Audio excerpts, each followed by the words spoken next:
sing. Are you ready?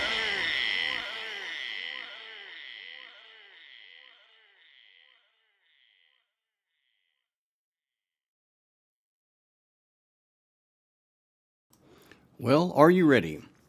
Hello, I am indeed the Texturist, Shane Moore. I'm going to be here with you for the next 2 hours, and we're going to have a Power Pack show. Very interesting, fascinating, and inspiring. So relax, but don't get too relaxed. I don't want you to fall asleep. But if you do, that's fine. Anyway, tonight we'll be talking about the topic, the question, are good angels walking among us in human form? Now, what I mean by that is, by the word angels, I don't mean winged creatures, as depicted on Hallmark cards and things like that. I'm talking about powerful interdimensional entities that are out to help and guide, protect us along our journey. Question is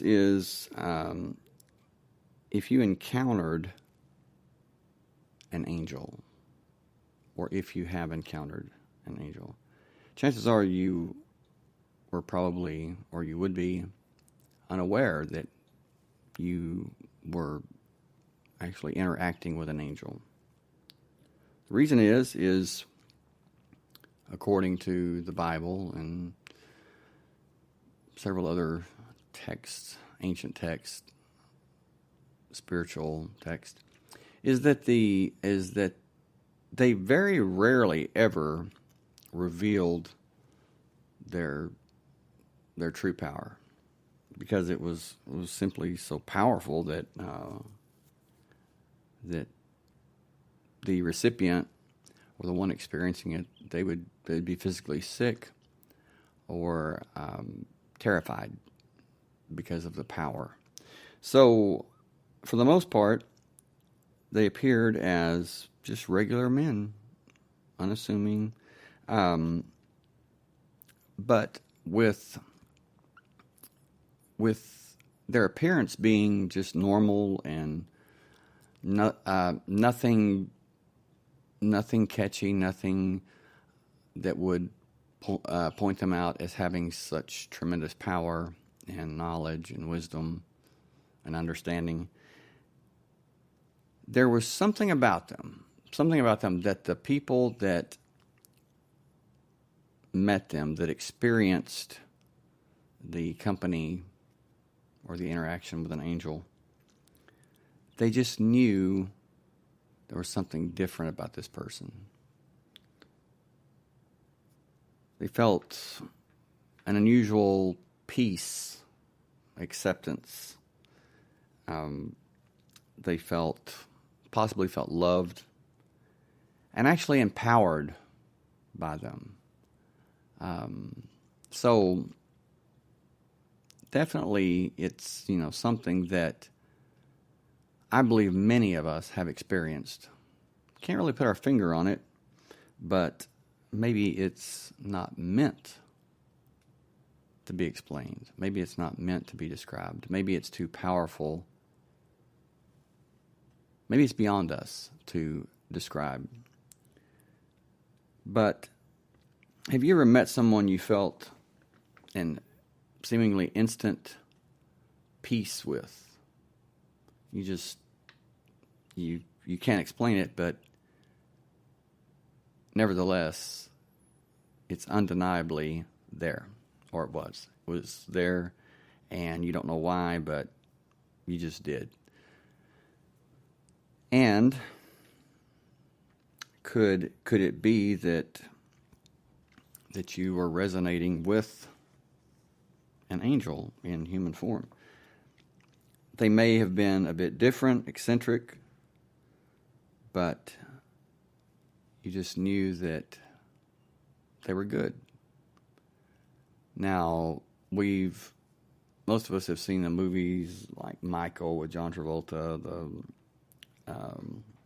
the good angel that liked to party and everything like that.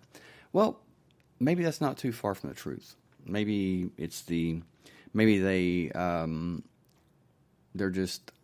appear to be normal people, but it's their heart. Their heart. They have a very caring heart. Matter of fact, their levels of compassion, empathy, and love are immeasurable. So, are these people angels in disguise? Is that possible?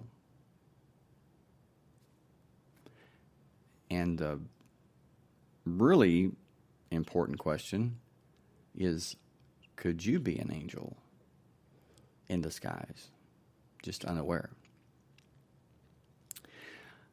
We'll talk about that and much more when I come back. I'm going to take a short break and allow listeners who want to join our live chat to do so. I will be back in 3 minutes. Don't go anywhere. I'll see you in 3.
And I'm back. Strong enough to shine. Which is, that's exactly what angels do, correct? Only maybe it's not so much shine in the physical, with physical light. But they shine with an undeniable light within. Remember the song that we used to sing as children, "This little light of mine, I'm going to let it shine"? What is that little light? I'll get to that and much more. It's amazing how the songs that we sing as children, the lullabies and fairy tales, in most of them there's veiled truth. It's something that has been passed down over and over and over, time and time again. And it's amazing what these little sayings, these little songs and fairy tales, the truth behind them. Very, very powerful. And if you have any that you sang as a child, no need to send me any videos, or not videos, but any audio of your singing. I know if I sent people my singing, I would never hear from them again. So, but just let me know in the live chat what your just the title of the song or whatever. And then maybe we can get to the bottom of the truth, the veiled truth, the hidden truth behind songs, fairy tales, quotes, and such. So, angels. What does the word angel mean, really? The word angel simply means messenger. That's all it means, is just messenger. What do they do? Well, what does the messenger do? They deliver messages. And that's what I have said over and over for years and years and years. People tell me that they have,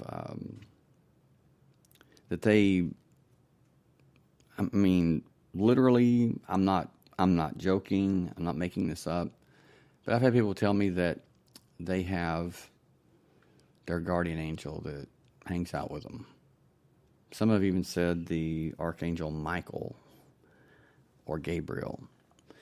And like they hang out and they're best buds, and it seems like that they just sit on the couch and watch TV together, and it's like, really?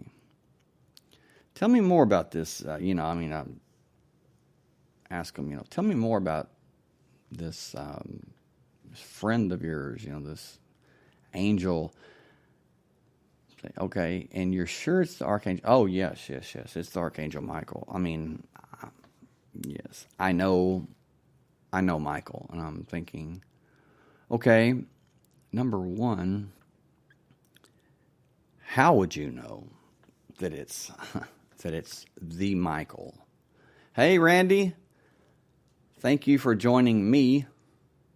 I was starting to get lonely. I thought everyone had abandoned me. I was so sad, but I saw you, and now the lights are back on, and I was almost out of gas. I was almost just completely ready to just, throw in the towel. But now I'm ready to go the full 15 rounds. So thank you, Randy. Thank you for encouraging and motivating and just inspiring me. Ta-da! Oh, but yeah, that's just that. is the we have all had experiences. Well, most of us have. I mean, I can't speak for everybody. I know I have, where there's been strange things that have happened. And I'm not talking about bad things tonight. I'm talking about good things, things that will give you chills. And I'm going to share some of my personal experiences that literally still gives me chills. Gosh, over 40 years later. I mean, this was when I was a young child, and I have my mother. I have people that were witnesses and to these things, and because they too experienced the same thing. Oh, thanks, Randy. You say Alfredo saw an angel when he got hit by a car as a kid. Well, that's what I was talking about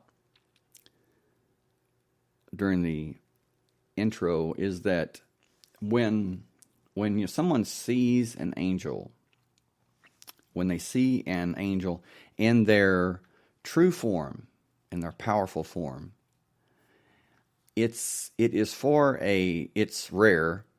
and it's for a very important reason. They seemingly don't reveal themselves, reveal their power or their purpose or their appearance, unless it's something like that. Something where, I guess when he got hit by the car, he was hurt pretty bad, and was probably, if I had to say, someone seeing an angel, their life is in the balance, and so it's a very important time, to say the least. But if it's just if it's just delivering a message or making sure someone gets a message, every time in the Bible, every time in different texts, Dead Sea Scrolls, just different writings, they always appeared as just a normal man, just nothing special. But there was something special. There was something special in them not being special. There was nothing that stood out about them physically. But that's the paradox, is they stood out by not standing out. There was something within them, something that they didn't have to stand out. They didn't have to make an effort to stand out. They just did. And it seems like that when people experienced encounters with an angel or angels, sometimes it was more than one, they were just exceedingly happy, and they just accepted these people, these men. Like I said, they didn't know that they were angels most of the time, but they must have felt an acceptance, a love, a warmth, and they felt a sense of comfort that they probably never felt before in their life. And that is true power. That is true power. That is, people, myself included, at one time, when I was younger, I thought that power was, being, here I am, ta-da, as you said, Randy. But true power is a silent power. You don't have to say anything. You just when you have it, when someone has it, they don't have to say anything. They don't have to do anything. It just radiates from them, and it affects everyone around them. Now, it doesn't affect everyone in a positive way, because negative people, they might not necessarily like that positivity. But for the most part, people are drawn to these powerful people. And I have literally seen, and I'm not putting down anybody that's homeless or anything, but I've literally seen during meetings, well, not meetings, but dinners, get-togethers with companies, churches, things like that. I have literally seen someone walk in that literally looked like they were homeless. And there were very very powerful, influential people, very intelligent people that were there. And this person walks in. I remember one time that this man walked in, and his clothes were just, he looked like he had just got back from camping. He was unkempt. His clothes were maybe not tattered, but close. And everyone else was dressed in like really nice clothes and just completely, nothing out of place. They were styling and profiling. This guy walks in, looks like he just got out of a bale of hay that was shot out of a cannon. But the amazing thing, the thing that caught my eye, the thing that got my attention is that all of these people, doctors, and I'm talking about medical doctors and doctors of different, they had their PhD and many different degrees, writers. It was just amazing. They just were drawn to this man. And before you know it, he was surrounded by people that just could not, everyone wanted his attention. And the amazing thing is there were 2 or 3 people after it was over with. They mentioned how strange that was, because they said that when he walked in, that they were worried that he would feel insecure because of how he was dressed and his appearance. And they said, but what happened, they said they were the ones that admitted it, there were probably many more that felt the same way, but they said it was amazing because they said, I felt insecure around him for some reason, and not in a bad way. I'm just saying that whatever this man had, and whatever radiated from him, was so powerful that it was not judgmental, and it was not condemning, but I guess you could say that it was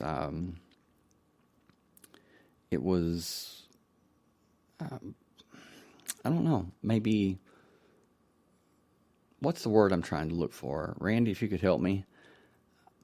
Convicting. Maybe it was convicting.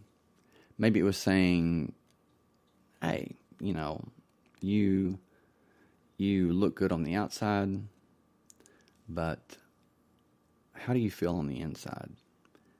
And the people the 3 that, actually it was 2, one made just some remarks that went along those lines. he felt the same way.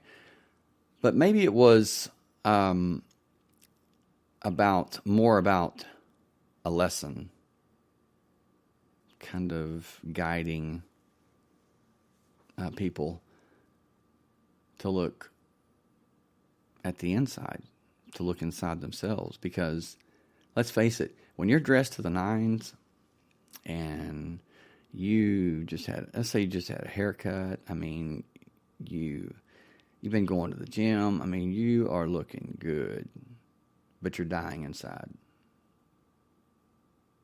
Many times people go to events, they attend events, they stay around as many people as they can. And they buy the best clothes, and nothing against people that like nice clothes. I like nice clothes. I'm not putting anyone down. Absolutely not. But I'm just saying that many times that is a way to keep their eyes on the outside so they don't have to look on the inside. And this man comes in, and I really believe that he did not have to do that. I'm sure that he had clothes just as nice as everyone else, probably more money. I mean, I'm just saying, but he chose to do that to show them, and he did. Now, let's say there was like 100 people there, and there were 3 people that told me that it had certainly got their attention. 3 out of 100. That's not many, but that's how it works. I mean, if one person is changed, or one person gets the message, and that's what he was doing. He was he was giving a message. And that's something else I want to say is many people believe. They say, well, I know angels are messengers, and they give messages. Well, you know what? They don't come and roll out a scroll and read you the message and leave. The messages are delivered just like I just described. Very subtle. That's why you should always have your spiritual eyes, your real eyes, to realize when the message is being given. Your real eyes to realize when the message is being given. Because there are messages being given all around you every second. Important messages. But they're so subtle that if you're not paying attention, if you're not looking for them, you'll miss them. And I think we can all attest to that. I mean, we've been there. We've missed it many times. But the more in tune you are with your inner self, with your heart, with your spirit, your real eyes begin to open, and you begin to see. I once was blind, but now I see. It's not talking about some miracle where the person was healed of physical blindness. It's talking about spiritual blindness. When the blinders come off. And there's nothing in my life or the world that the world could offer me that brings me more joy, more happiness than to see someone when those spiritual blinders come off and that genuine smile. Like they're seeing the world for the first time, and they really are. And that's why I do what I do, is because of that, just to see the smile.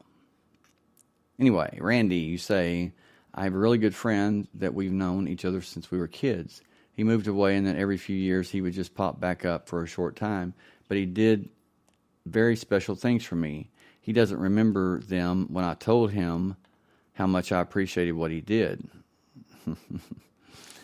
My friend Roger was like that, always happy, just someone you always wanted to be around and could always help people feel better because he was so encouraging. Yes, well, you're certainly blessed. You're certainly blessed. And Randy, truth is, why do you think that these two people were... Why do you think you were so close to them? Why do you think you were such good friends with them? It takes one to know one. I know that you probably don't see yourself like that. You see them as, you probably see them as much greater and much more powerful than you are, but trust me, you do the same thing. And I am very blessed, very proud to call you my friend. Oh, you was going to say to teach you something. I think you've got that part down like the back of your hand. See, you do it and you don't even realize it. So, and really, I'm always surprised when, Randy says, I'm always surprised when people remember me, especially after a long time. I'm always surprised when people forget me, which that's never happened, but especially after a long time. Usually they see me and they're like, oh, brother, here he comes again. It's been 50 years. I think I was probably raising questions and instigating debates, probably in the delivery room, when, shortly after birth. So, yeah. Not that I like, trouble or confrontation. I don't, but I do enjoy deep conversation, good conversation, more than anything. I really do. I can talk to someone for hours and hours and hours if they're just as interested and fascinated and enthusiastic about the topic as I am. But many times I find that it's just me talking and I'm listening, and it's okay for a while, but then it gets pretty one-sided, and that's not good. That's boring. So, because as I always say, I feed off of what people are thinking, how people are reacting, and if I don't have anything to reflect off of, then I might as well just be in my own mind thinking and theorizing about anything, about many things. If I don't have anything, if I don't have anyone's reactions or their feelings or their opinions or theories to reflect off of. And that's something that, we really, really, really, well, not me, but the listeners. And I'm not being rude. I'm not being arrogant. I'm being truthful. And please, I appreciate those of you who listen, who never take part in the chat. I wish you would, and I'll tell you why. I wish more of you would take part in the chat, because we learn, we grow, and we become empowered. We empower each other. Because when it's just me talking, it's like I am sharpening I'm attempting to sharpen a dull knife on a cheesecloth. There's no resistance there. There's nothing to sharpen that knife with, that blade with. And the same goes with you. When you're simply listening, and I thank you for listening. Don't get me wrong, but I'm just, please look at it this way. I have the cojones to come out and tell you. Why? Because I care about you. And if those spiritual blinders haven't come off yet, I want them to come off. I want to, if I can't really see that smile when they do come off, then I want to imagine you smiling when they come off. I care about you. That's why that I'm saying this. But as long as you just listen and you learn, I hope, many have said that they do, and I'm very, very glad. I'm flattered and I'm honored, but I'm just a messenger. I have some of the things that I say, some of my theories, some of my opinions and beliefs. People say that it is that they're astounding, that they're amazing, that they're genius and things like that. Well, okay, maybe so. I don't know. But I will say that I can't necessarily take credit for it, because it literally just comes to me. And it's nothing that I do, really. It just comes to me. So please don't think that I'm anything special or genius or great, Well, I always tease. Muhammad Ali is my hero, and I always say that, I'm the greatest of all time. But those who know me know that that's just to make them laugh. Am I great? I don't know. And to be honest with you, that's not something that I'm worried about. That's not something that I'm interested in. I don't care if I'm great or not. I'm not going to say that I'm great. I'm not going to say I'm not great. I'm just going to do what I do, and I'm going to live my life the way that I live it, and I'll let others decide. Because truthfully, and don't take this the wrong way, but I don't care, because I'm doing what I'm doing with no apologies. Well, I mean, if I make a mistake or unintentionally hurt someone's feelings, yes, I'll apologize.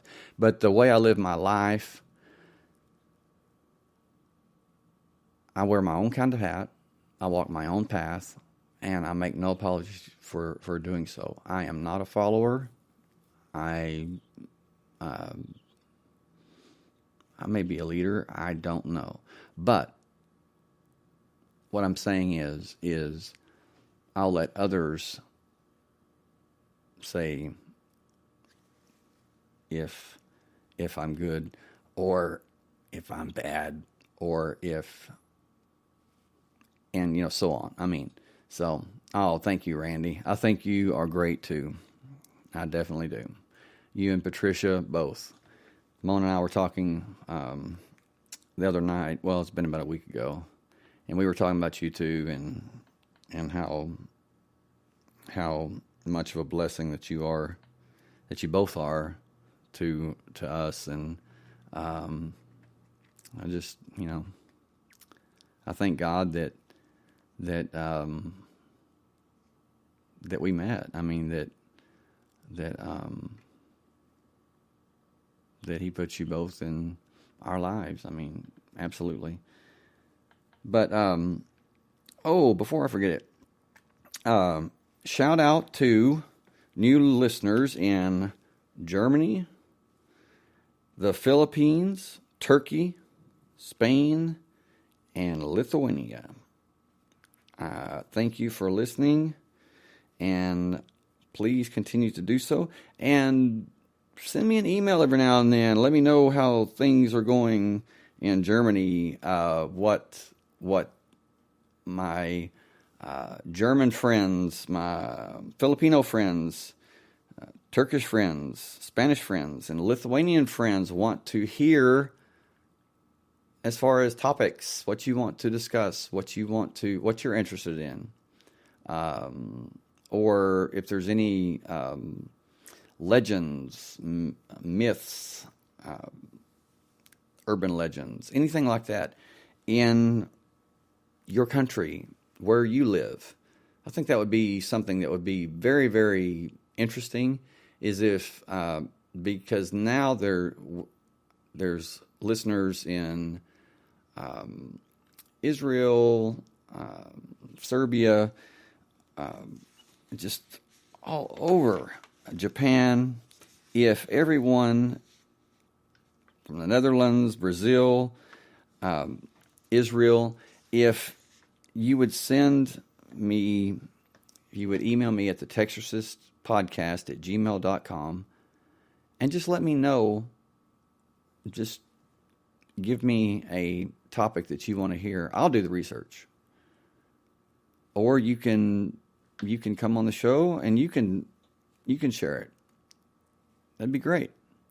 So keep that in mind. That would be something that would be very, very fascinating, very exciting for the show. So, and the listeners. Also, I'm in the process of setting up a website for the podcast.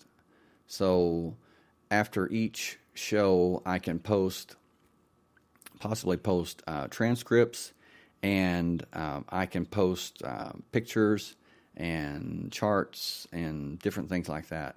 So, and also, I can post schedules, upcoming shows, and topics and things like that.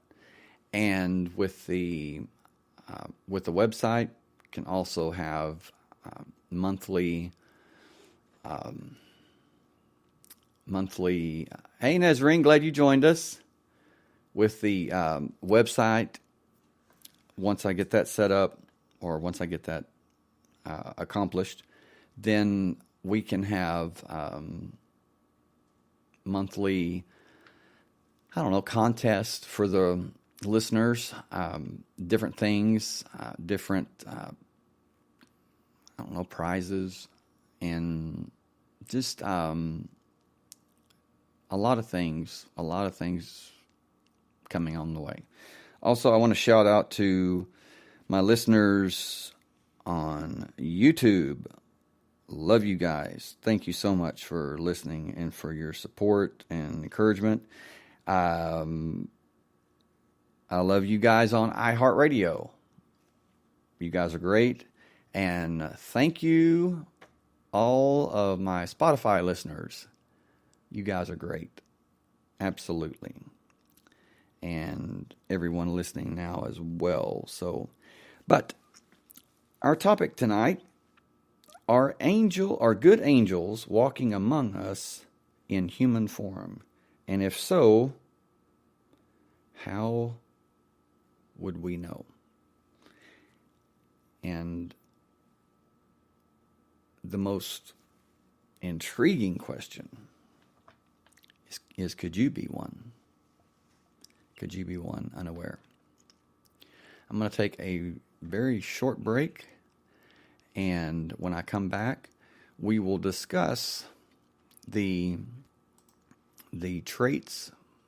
I'll say possible traits. I mean, I don't know for sure, but just bear with me, and we will go step by step, and you can tell me if it resonates with you, and if it sounds like something that you have experienced with someone else, or if it's something that you have experienced within yourself. So it's definitely a mysterious, strange world, but at least it's not boring. I'll be back in 3 minutes. Don't go anywhere. I'll see you in 3.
And I am back.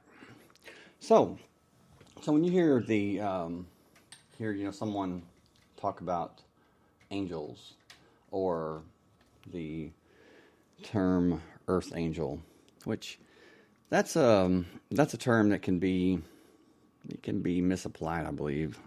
There's There's different people that they use the term earth angel to describe someone who is very kind or very special, and that's fine.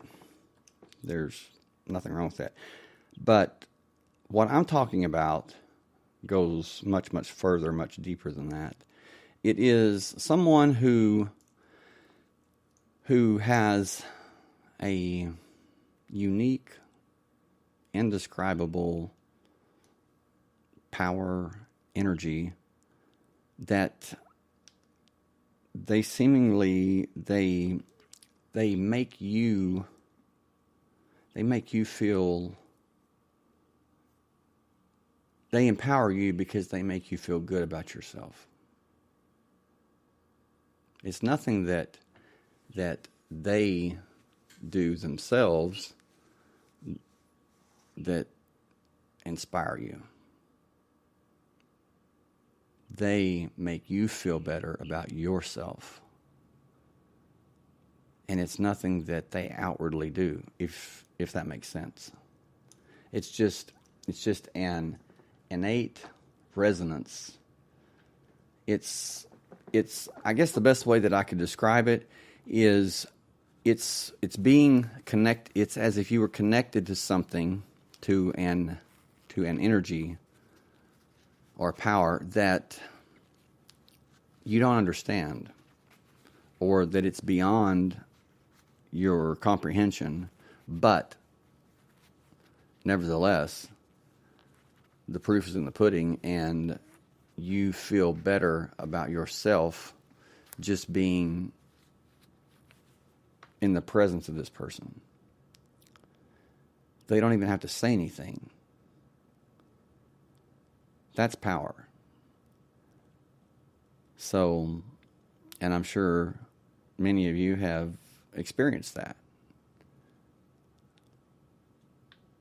Also, the question is if there are angels, in fact, walking among us in human form, is it something that's generational? I mean, was their mother and father the same way, or is this something completely different? I don't know. I just know what I believe, and I believe that there are, in fact, angels. And when I said this at the beginning, and I'll say it again. When I say angel, I'm not talking about, this figure that has large wings and covered in feathers and flying around in the heavens. I'm talking about an interdimensional power, an interdimensional entity, very, very powerful, that, and the ones I'm talking about tonight are the ones that are for the benefit of us, who care about us, who guide us, and they guide us by bringing us messages, delivering messages. As I said, they're not delivered like FedEx. They're not delivered by like UPS, but they're subtle. Very subtle. And what you see as just another unusual experience could be a message designed and sent directly to you. And if you just shrug it off, you may miss it. Sound familiar? I know it does to me, because I used to do that all the time. I would shrug it off, I would ignore it, and I would think, wow, that was weird. Now, I pay attention, and I have learned that it's the weird experiences, it's the unusual experiences that are most often disguised messages being sent to you. And if you look, if you think about all the different things that it could be, all the components, how it happened, you will often find that there was a message, and what that message was, and how that message applies to you. And many times you'll say, wow, that was just what I needed. Isn't that amazing? Just what you needed. I wonder how that happened. And people say, well, I don't believe in anything but what I can see. I don't believe in all that all that stuff, Well, okay. That's fine. I'm not here to convert anyone. I'm not here to force anyone to believe what I believe by any means. If you choose not to believe it, then that's fine. We can still be friends. I'm not going to think any less of you. But just know that as my friend, that I will always be here if you want to talk about an experience that you've had or questions about that very thing. Life has a way of bringing us around. And so many that I have known and that I know that were vehemently against anything. I mean, don't even bring up anything about spirituality. Don't even bring up anything about anything that is not physical, material, that I can touch and, that I can experience with my five senses. Don't bring it up. And I mean, really, really, they would get rude, they would get mad, angry if anything was said like that. And I have seen them changed many times by one experience. And guess what? They're ready to ask questions. They're ready to find out what's going on. Because let's face it, you can hate something, you can dislike something, you can even hate something, and want to have nothing to do with it and not believe in it at all. But when you experience it yourself, firsthand, it changes you. And life has a way of doing that. Now, what is life? It seems like a simple question. What is life? And my definition would be life is a series of unexpected events, experiences, and tests. To do what? To mold you and make you. To sharpen you. To make you stronger, not to make you weaker. Not to make you weak, not that you're weak, but many people do see themselves as weak, sadly. It is for you to pass through the fire, for you to be forged in the flames. So, to do what? To remove the impurities. You are like a precious metal. You're like steel. It's placed in the forge, and then the impurities are what? Beaten out of it. It's heated. It gets hot. Exceedingly hot. And then it's pulled out of the forge, and what? It's hammered. Boom, boom, boom, boom, boom, boom, boom. And put back in the forge. taken out. Hammered some more. Every blow of that hammer is removing impurities. And then it's put back in the forge until the impurities are removed from it. And it is exceedingly very, very, very strong. Almost unbreakable. I like the term indestructible. Yeah. Does that sound like life? We're in the flames. We're in the dark. We're in the valley. We're taken out, and we find ourselves put right back in. Maybe not right back in, but we find ourselves back in the valley. What's the valley? It's just another term for the forge.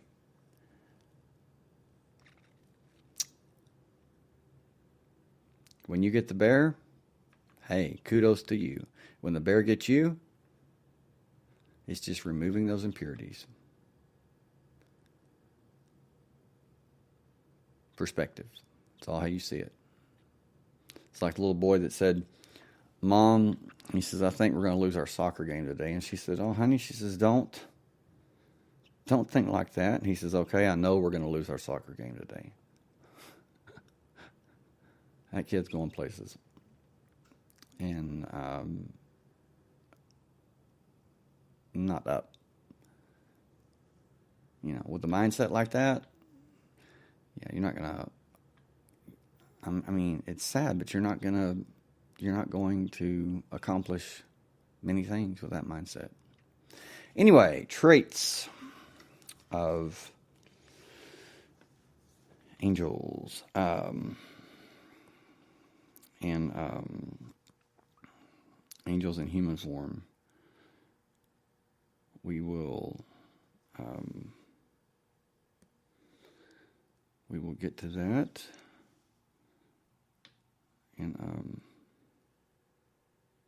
let me find it real quick here. My iPad just went blank and shut down. So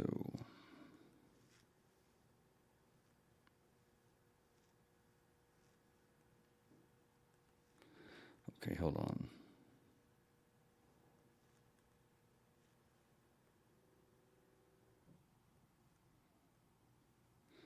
I have a surprise for everyone in a few minutes, so just bear with me.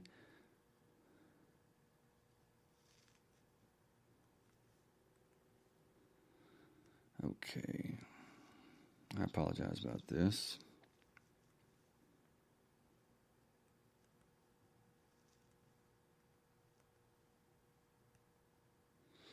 Okay.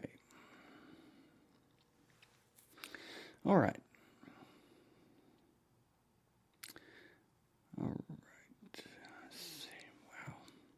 Okay. Here we go. Okay.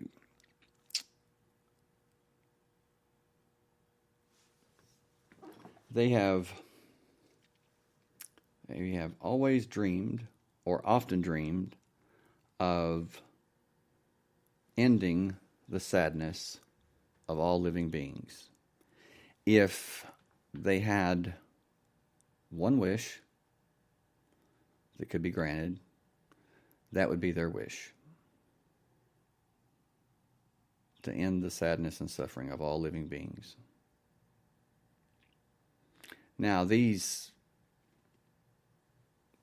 are just traits that, there's no way that it's not official or anything, but if this resonates with you, then I'm not saying that you're an angel in human form, unaware. I'm just saying that it certainly sets you apart. It makes you different in a good way. And also more than that. And we'll talk about that in just a minute.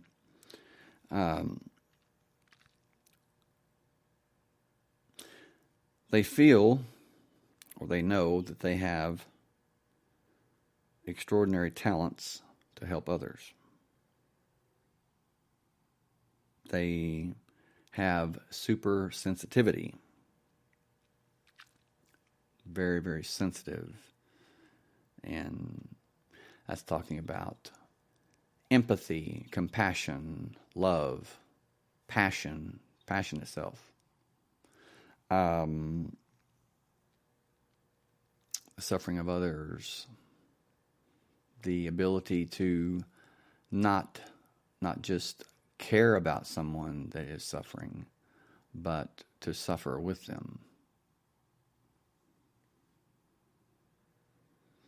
They have conquered many difficult trials in their life.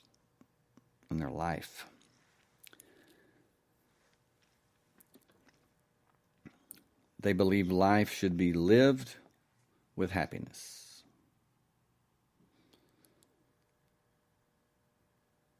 Since childhood, many have wanted to change the world and have not stopped in believing that they will. They have always dreamed of relieving the sorrows of other people, and they seem to have a calming, healing, empowering aura. They want to work for the well-being of people around them who are in sorrow.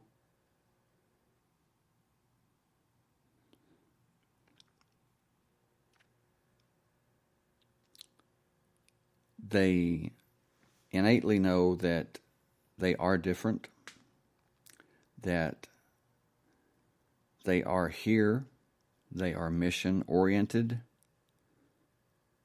and determined. They're resilient,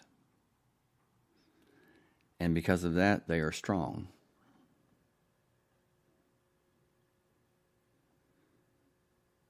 It's not what has happened to them, it's what they have overcome. It's what they have passed through.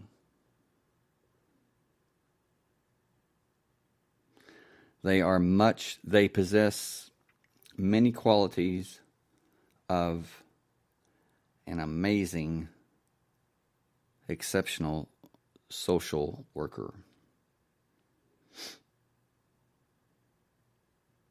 They know that to end others' suffering and sadness and heartache, they must first end their own. Physician, heal thyself. What comes before that? Know thyself. What does that mean, know thyself? Know yourself.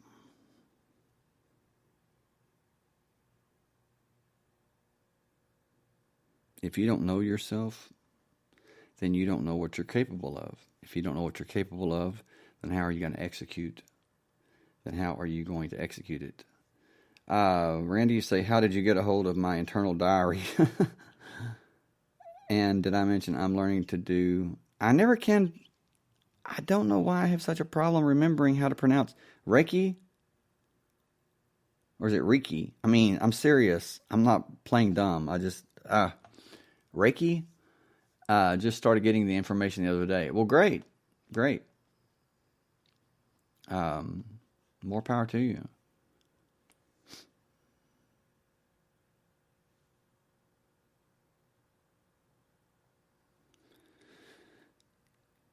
Oh wow, here's more. There's 7 more. Randy, you can tell me if this is your internal diary. Nezreen. Nezreen is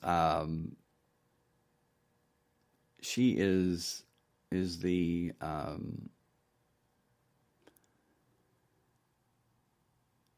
she's the encourager, and I thank God for her. Beautiful, in every way, and just a sweetheart. And man, I think that we need to set aside a day and just, in for Nazarene Day.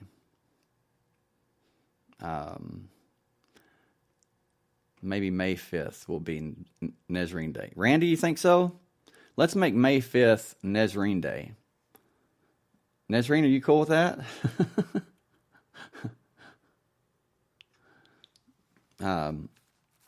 I really social worker. Now, are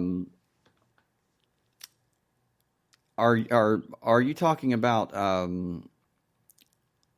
a social worker as far as like federal? That I would love to be a social worker, but I would not want to. If I saw suffering, like a child suffering or something like that, and I would not want to have to go through the red tape and the rules and the bureaucracy. That would drive me crazy. So, because of that, I could not be a social worker. I mean, I just couldn't follow the rules. I mean, if those of you that know me, I'm sorry, but if I saw like a parent beating a child, justice would be served there. Forget the red tape. I mean, yeah. So if I could be a rogue social worker, yeah, I'd love it. Absolutely. But yes, exactly. And I could not do it because I would be put in prison for killing someone. I mean, or making them wish they were dead. Because there is no way that I could see a man beating a child and say, okay, oh, animals, whoa. Animals and children, no. I mean, it would be like instant death penalty right there.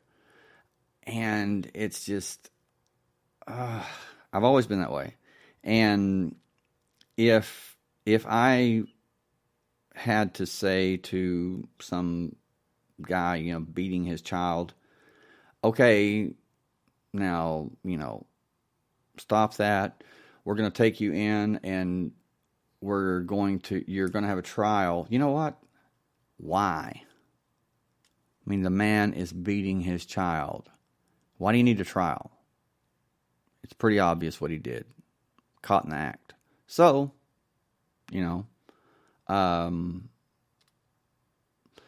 either the Louisville Slugger to the head or a bullet. I mean, I'm sorry. I'm just, I believe that, and it's harsh. I mean, I know it's harsh, but we live in a harsh world. And I believe that, that in a world where there's things like that happen, seemingly violent.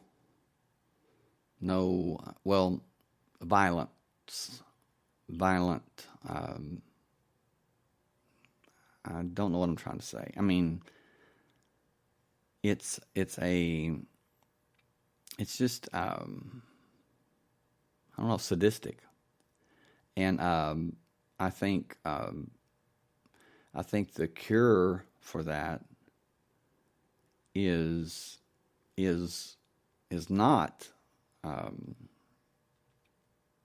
going easy on these people. I think the cure, believe it or not, and I may be wrong, but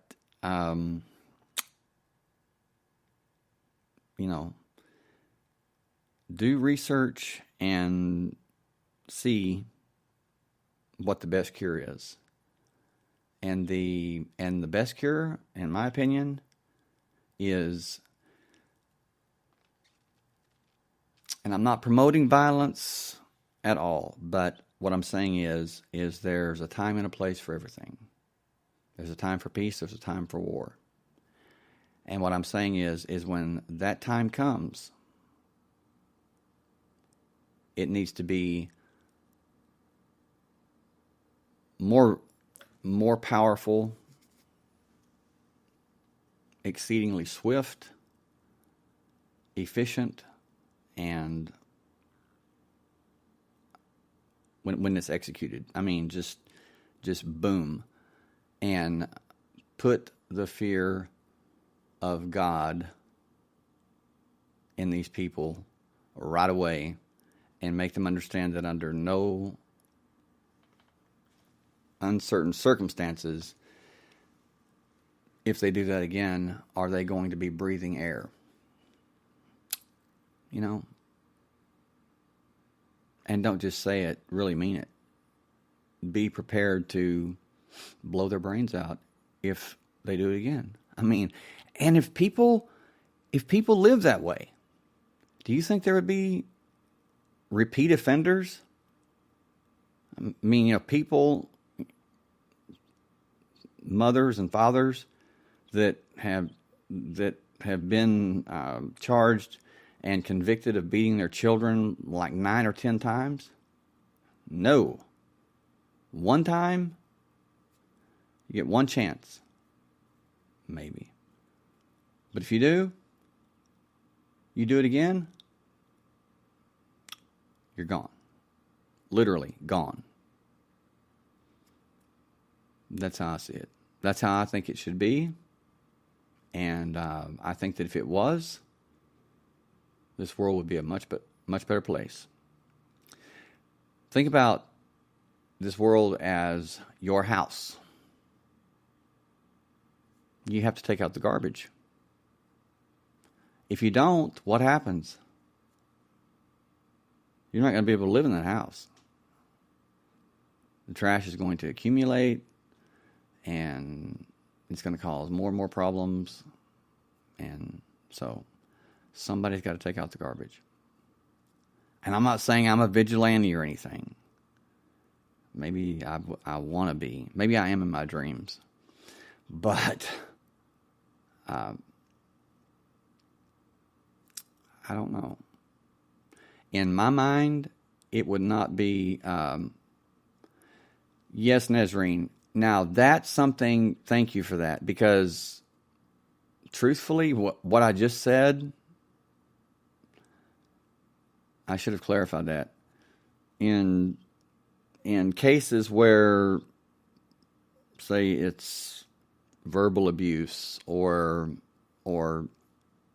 it's kind of on the fence, like someone spanked their child and left marks, I can see where that may have been unintentional. But if someone has, broken bones and like really intentionally hurt that child or that woman or anyone, elderly person, say what you will about me, but there's something about me that those that are very, very close to me know, and I'm just going to tell on myself now, is that I'm really, believe it or not, I'm a sensitive guy. I mean, I'm very sensitive, and things bother me much, much more than most people. Like I can see something. Hell, I can see a commercial when Mona has, TV on. And it's like for the SPCA, dogs, out in the cold or whatever. And I'm like, oh, I hate you. Talking to the TV, I tell Mona, turn that off, mute it. Oh my God, I'm going to die. It just ruined my day. And that's all I could see. The rest of the day is that dog sitting in the snow, freezing or shaking, or, them, showing a dog that's been beaten or something, or a child that's been beaten. And I'm like, why? Why do you do that? Everyone knows what your organization is and what it's for. Why do you have to put these images? Why? Because they want your money. And they know that if they add an image to it, and they add the worst ones. Because they want to get that reaction from you. And they get it from me, but they don't get my money. Not that I don't give to charity, but I'm very, very careful about what organizations and who I give to. And that's another subject anyway. But my compassion, my empathy, my love for people, the only thing equal to that is equal to my love for people is my wrath. And I'm not talking about just going off on for no reason. I'm talking about justifiable wrath. That's the only thing equal to the love, compassion, empathy. And when that it's the other end of the spectrum where there's the generosity, the concern. At the other end of the spectrum, it's like everything's been turned off. There's nothing there. Not even anger, really. Just everything's been shut down. No emotion. And I'm not trying to be graphic or anything, but just like Nazreen said, some situations are so horrible, so horrific that the first time I could put a 12 gauge to someone's forehead and blow their brains out and never blink an eye. Wouldn't bother me a bit. And does that make me a bad guy? I don't think so. I think if anything, it makes me someone. Well, not everyone could do that. And please understand, I'm not a killer. I'm not. I don't want to kill anybody, but I don't want to. But in cases like that,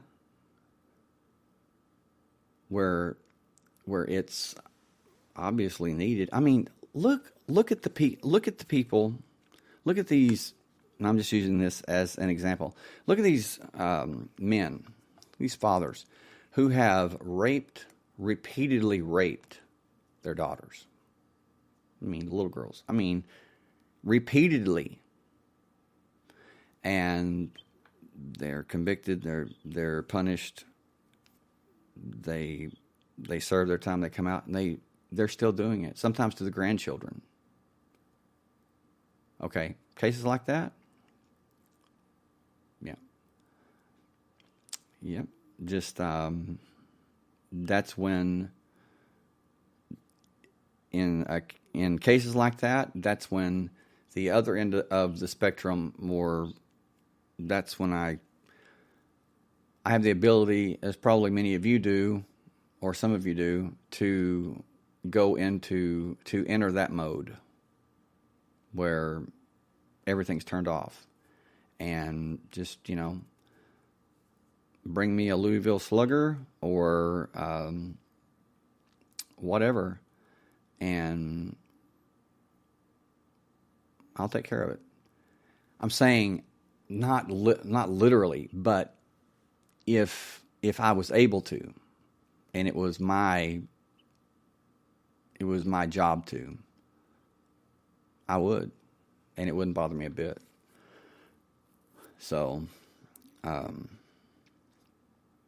anyway,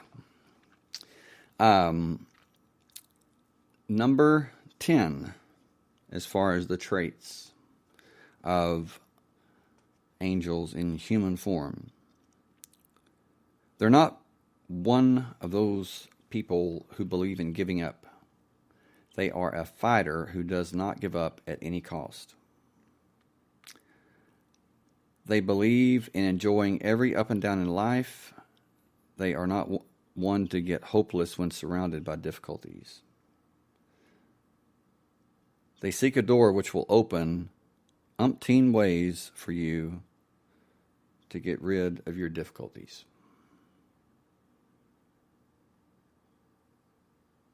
To get rid of their difficulties. They always try to change evil into good and darkness into light.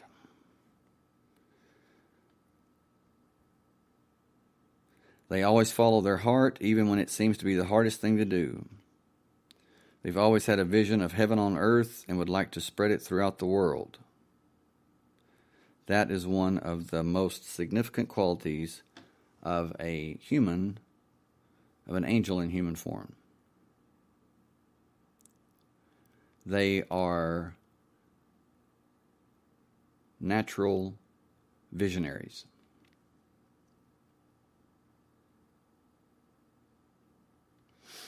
They believe that if you pray and wish good for everyone you meet in your life, then your life state is much higher than your surroundings. And the last one, they, from the very beginning, have always felt the sense of not belonging to this world. They have never been able to relate themselves to any group of people, but have always had a deep desire to connect themselves with their soul's family here on earth. If these traits describe you, then, according to this, you may be an angel unaware. So it says, if you said yes to 12 to 17 of the points below, chances are you may actually be just that. And again, angel, just the messenger. And I believe that it is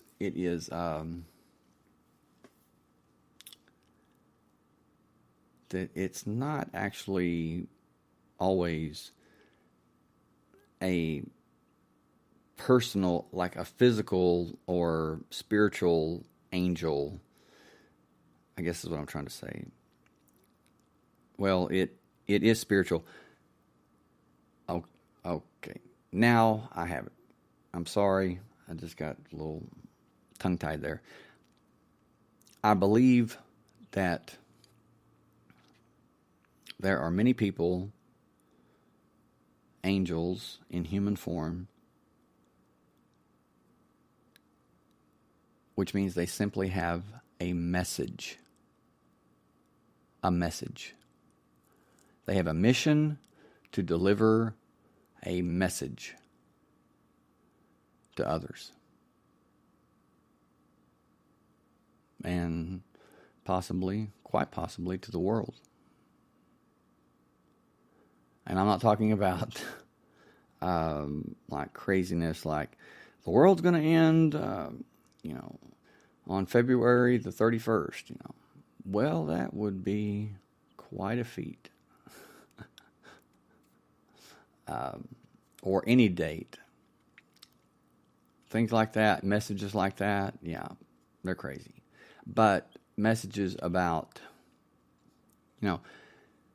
there's been many things that have been said, that have been taught. There's been many doctrines. There's been many methods, ideologies, belief systems, and everything.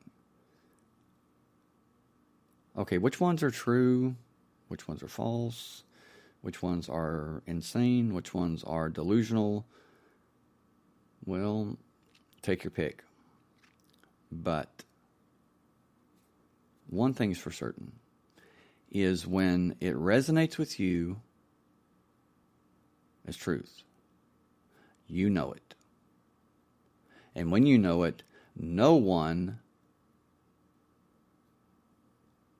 can change your mind. No one can tell you, no, that's not the case. It's baloney. You know that you know that you know. Why? Because it knows you. What I'm saying is there's a connection there. And once that connection is made, it's just like you connecting to the internet. Let's say truth is the internet. Okay? You are the PC. Or I'm not too computer savvy, so you kind of understand what I'm talking about.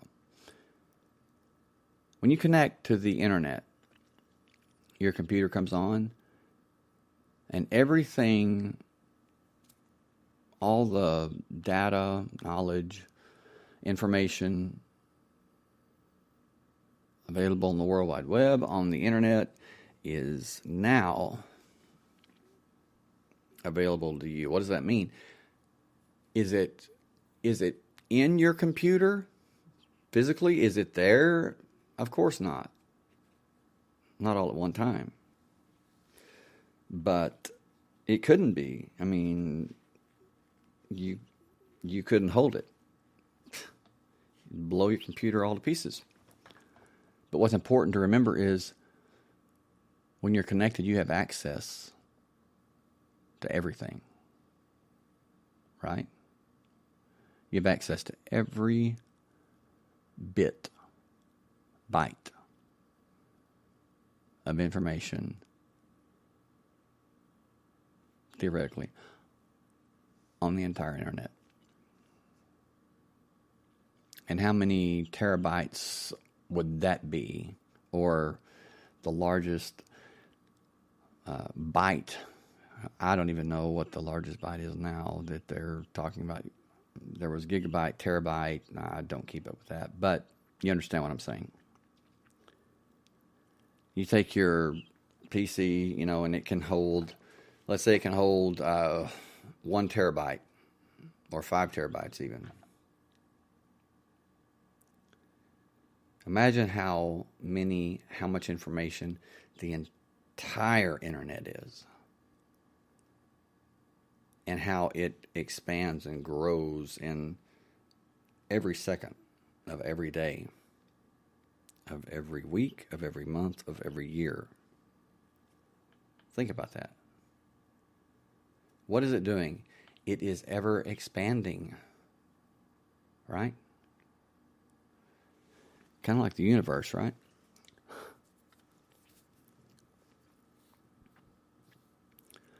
So if it's always expanding,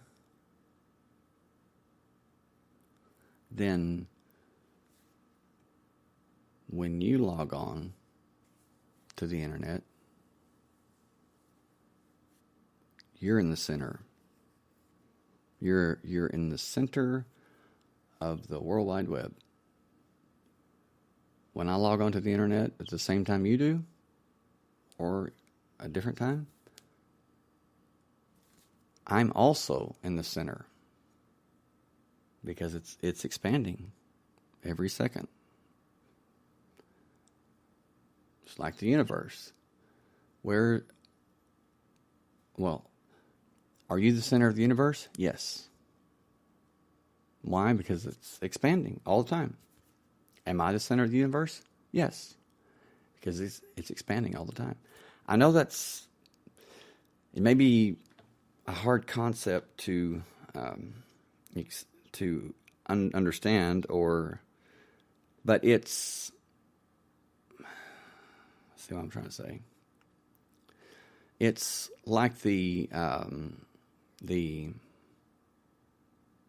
paradox. Imagine a plane flying north over the earth. Okay? Now, that plane flies north,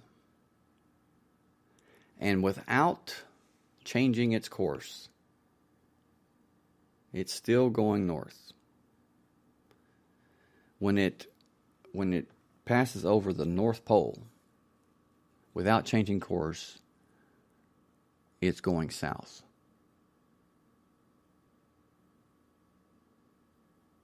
Have you thought about that?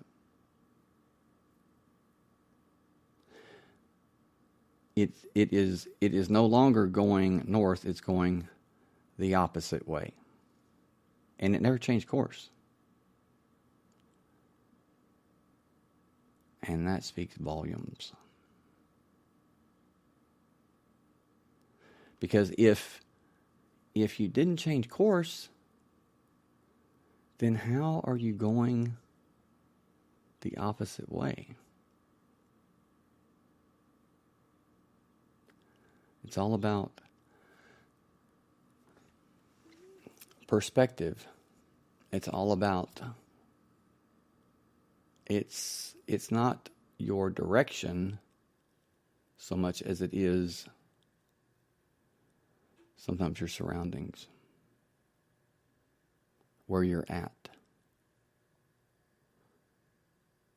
So someone may say, yes, you only grow, or you only do good when you're growing, when you're rising, when you're moving up. And that's not true.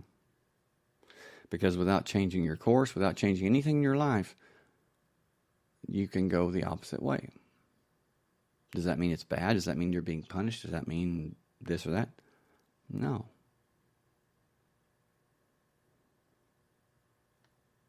That's life. I wish I could tell you why it's like that, but I can't. I don't know. But have you, those of you that are listening that aren't taking part in the chat, those of you that are listening to this replay, that truly feel that you don't belong in the world. And I'm not talking about people that, something happened the other day or last week or last month that, and then you started feeling this way. I'm talking about people who have always felt that that they just don't belong. That there's something wrong with the world, and they can feel it. They've always felt it, and they've just never felt that this world was their home. That they're in this world, but they're not. They don't feel like they're of this world. And if you're like me, there's so many things in this world that I do not understand, that other people do understand, and they understand it pretty plainly, and they take for granted that people like me, don't understand things that they take as simple. Now they may tell me, how do you understand these, the deep things? You're always in the deep. You're always in the deep philosophical thought. How do you understand things like that? Well, I could ask them the same thing about things that they take for granted. It's like they say, well, everybody knows how to do this, or everybody understands why or how to do this. Excuse me, I don't. Really. And like I said a few podcasts ago, it wouldn't surprise me if I was actually borderline or autistic or something like that, because I'm really opening up, and I'm not ashamed of it, but I'm really being honest with you, because I want people who feel the same way, but maybe too embarrassed or may be embarrassed or ashamed to say it, hey, I'm saying it for you. I truthfully believe that I am probably on the autistic spectrum, or whatever that is, and hell, maybe autistic, maybe like a functioning autistic person. I don't know, but because there are so many things that I don't understand. Now, there's many things I do understand, but the things that I do understand are things that that we don't really use in everyday life. You know what I mean? It's oh, thank you, Nazarene. That means you're very, very intelligent. Well, I have been told by my doctor. He says this all the time. He says he told me, I was telling him about this very thing, and he said the truth is, he says, with you, he says you think too much. He said you are like a video recorder. He said like a Memorex. He said you retain every bit of information, which not literally, but he says you retain every bit of information, he says, in life. And he said, and you carry it. And he says, I don't see how you do. He said, that's a lot to carry. And I'm thinking, you're right, it is. And he said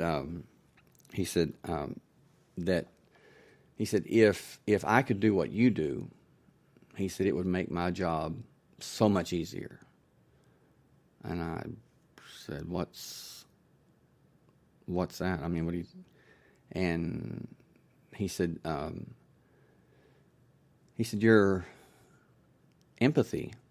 He said your empathy level is off the charts. He says, I've never seen anything like it. And he said, if I could tell, he said, if I could walk in to each one of my patients and just know exactly how they felt. He said, without them telling me or them, not being truthful with me, he said, if I could just know that, he said, it would make my job, he said, I would be much better efficient at my job. And he said that, and here again, I'm being really, really open, and I hope that you don't take this the wrong way, but this is what he said, and has been said to me. He said, truthfully, he says, I believe that you have accessed part of your mind, he says, that very few people ever do. And he says, because of that, he said, it has opened a lot of knowledge. He says, a lot of information to you. He says, but it has also opened a lot of misery. And he is right. He is right about that. And when he said that, it was like, whoa, because he's not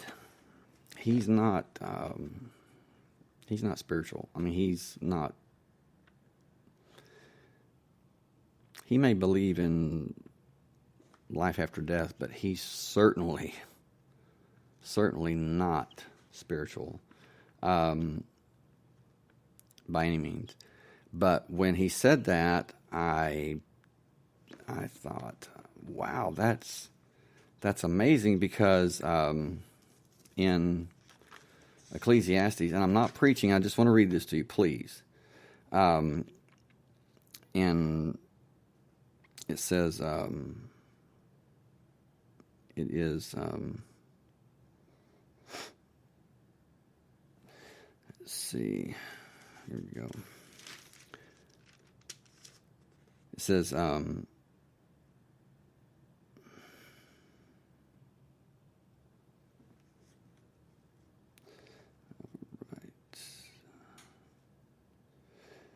says, for there is, it says, I turned my eyes to wisdom, he says, and learned many things. He says, but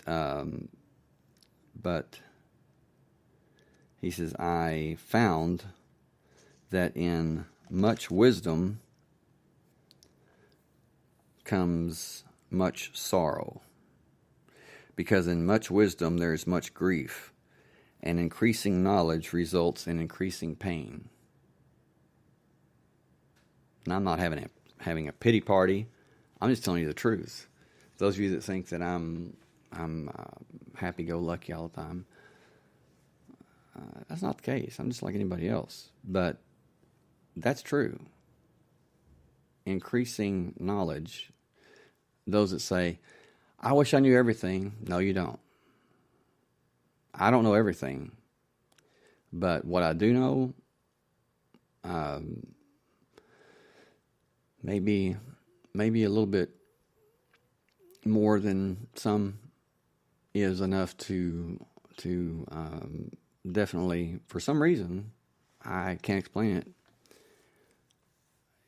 Definitely, that is correct. It does cause grief. It does cause suffering, misery. Isn't that strange? On one side, it's great. It's very useful. It's very helpful. On the other side, not so much.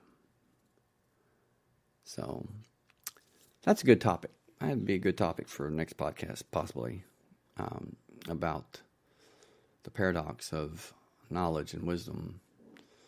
It's not just a bed of roses. Many people think that when they increase their knowledge and wisdom, that life gets better, and that's simply not true. Randy say, I've never felt like I fit in, especially with people around my own age. I relate better to people older than I am. Always have. Me too. And Nazreen, oh, okay. And then Randy, you say there's a guy at work that he's struggling to catch on to certain parts of the job. He's one of the few people that I actually have conversations with at work about music and things I actually enjoy, like Standing in the Rain and hippie stuff. He's got such a sweet soul. See? Now that right there. You know, the guy probably has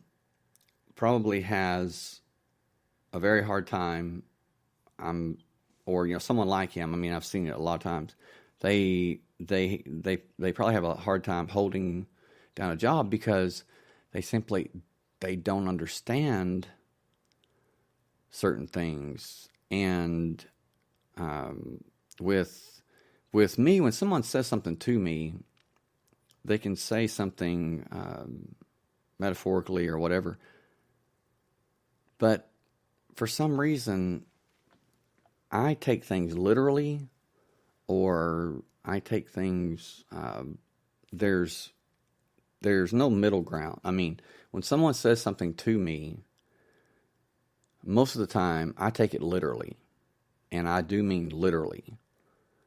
And I don't know why, but I just do. And Mona and my mother, they call me Sheldon from Big Bang Theory, because I don't know.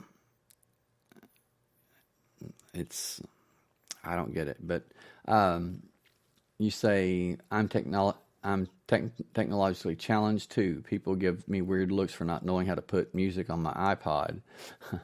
I couldn't even figure out Twitter. I don't have an Instagram or anything like that. I don't get it. I don't have Instagram.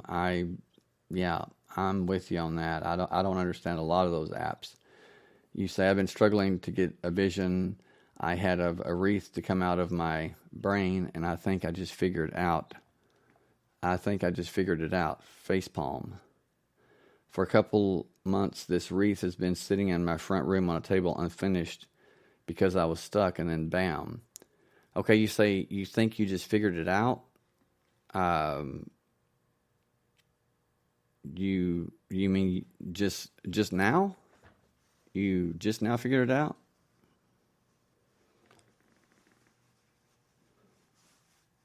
Um, and if so, how did that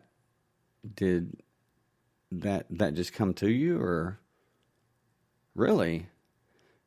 Yes, just now. How did that come to you? I mean, just just out of the blue, or that's very interesting. I'm excited. I want to. Wow, I want to know.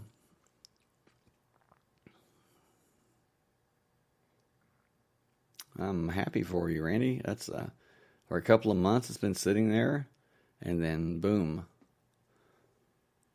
Um, that's great. It's amazing how things like that just seemingly they just appear, but they don't just appear. It seems like they do, but there's always a reason. There's always a precursor. There's always a reason, and that's when I'm excited to hear is what happened, or what tipped you off. You say, I'm sitting here at my desk and just grabbed this piece of burlap with lace that I've been wanting to incorporate, but couldn't get it to look right. Then instead of trying to weave it through, I wrapped it around. Okay. Well, congratulations. I'm glad that the 2 months are over, and that would really frustrate me, as far as the 2 months, big time. But anyway, well, so with you say it's like so simple. I don't know why I'm just trying it. Well, there you go, sister. I'm the same way. Yeah, it's like I can't see the forest for the trees sometimes, or I'm looking over the answer because I guess subconsciously in my mind it would be too simple for it to be in front of me. So, and it's not always like that. But anyway, so on tonight's topic, think about that. Think about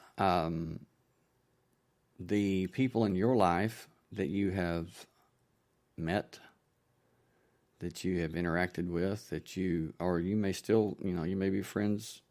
They still may be in your life. They may even be your spouse, maybe your mother, your father.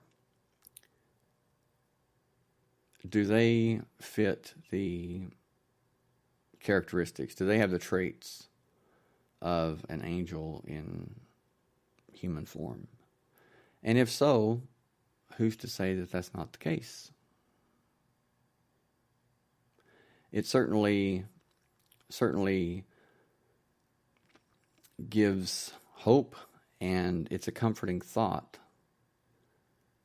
to believe that that's possible, because angels not only deliver messages, but they also protect us and watch over us. So, do you have any questions or any more comments or anything? If not, I'm going to call it a night and thank you and Randy, Nezreen, for joining me, and those of you who didn't join the live chat but listened, for joining, and those of you who are listening to the replay. And if you want to contact me about show topics, ideas on how to make the show better, please contact me at the texarcistpodcast@gmail.com and let me know. Or if you want to, if you have a story or you have an experience that you want to share, please contact me, and yes, we can talk about that and possibly do it. I would be glad to. Those of you who would like to know more about the more about the show and different things about just things that work for you, topics that you're interested in, and not necessarily topics, but maybe things that you're going through. And it doesn't have to be necessarily paranormal or, anything like that. I know this is a paranormal show for the most part, but if you're going through something that can possibly benefit or help others, please do share. And anyway, if you like the show and it means something to you, please hit the like button and please follow me on Spreaker. I need 100 followers to be eligible for iTunes.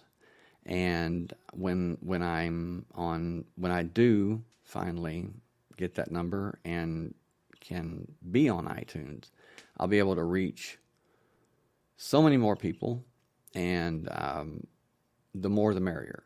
Like I said, we all learn from each other, and the more people that we can interact with, the more that we will be able to learn, discover, and ultimately reveal about ourselves, and thus become stronger and empowered. So, love and light to you all. Love you all. Good night from Texas. I'll see you next time.